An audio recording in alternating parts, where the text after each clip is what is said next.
Bonjour à toutes et à tous.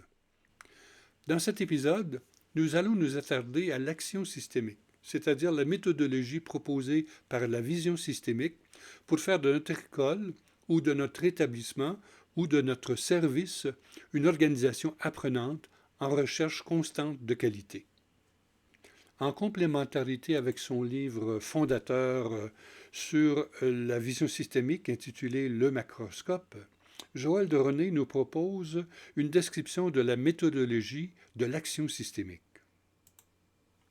La systémique, ce n'est pas seulement une méthode d'observation de la réalité complexe et du découpage de cette réalité en éléments que l'on peut comprendre et recombiner les uns avec les autres. C'est aussi et surtout une méthode d'action. C'est ce qu'on appelle l'action systémique.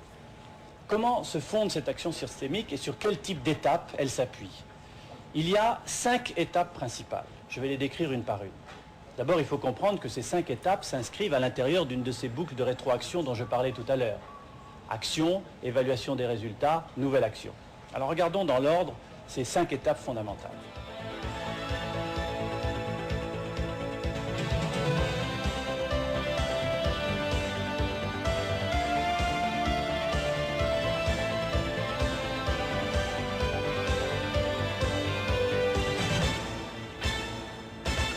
La première, c'est l'analyse de système.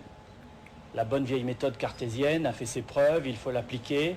Elle consiste à décortiquer les différents éléments, les étudier un par un, étudier les relations entre chacun d'entre eux. Cette analyse de système peut se faire avec des méthodes, disons des méthodes purement pragmatiques, empiriques, mais aussi utiliser des méthodes mathématiques complexes. La deuxième étape, c'est la modélisation. À partir des éléments qu'on a extraits de la réalité, on construit un modèle ou des modèles. On peut faire un modèle dans sa tête, on peut aussi faire un schéma. Un schéma est une forme de modèle. On peut faire un modèle sur ordinateur, à partir d'un programme, à partir d'un logiciel.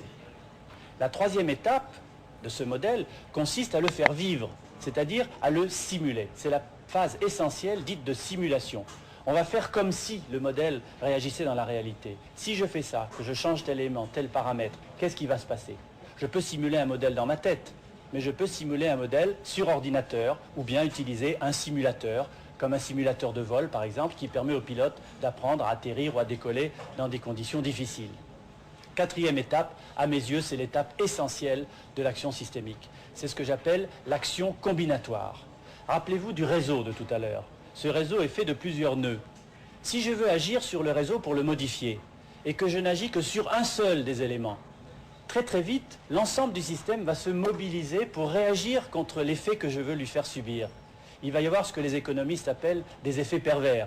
Le système va se réorganiser pour lutter contre la perturbation que je cherche à lui faire subir en agissant sur un seul point à la fois.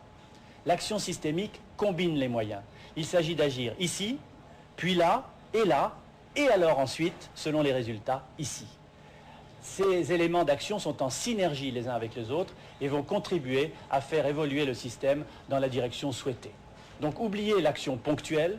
En systémique, il faut agir de manière combinatoire sur plusieurs éléments à la fois. La médecine moderne le sait bien, qui combine le diagnostic, la prévention, le changement nutritionnel, l'exercice, plutôt que seulement l'application d'un médicament. Et enfin, dernière étape, très importante aussi, c'est l'évaluation des résultats. On a changé l'environnement par son action, cet environnement a répondu, il vous renvoie de l'information. L'évaluation des résultats consiste à intégrer ces différents éléments et à les réinjecter dans sa nouvelle action, respectant ainsi la boucle de rétroaction essentielle à l'approche et à l'action systémique. L'action systémique introduit donc dans le processus de résolution de problèmes plusieurs éléments novateurs. La construction de modèles qui facilitent l'identification des éléments et de leurs interactions. La simulation qui permet de vérifier les interactions et les impacts des décisions prises. Et l'action combinatoire, essentielle pour produire une transformation à long terme dans le système complet. Si nous voulons gérer efficacement un système éducatif, nous pouvons suivre la démarche systémique et identifier des actions combinatoires impliquant plusieurs acteurs et plusieurs interactions. Ce ne sont pas des éléments isolés, mais des actions combinées de la communauté éducative qui produiront les améliorations de la qualité de l'apprentissage que nous souhaitons tous.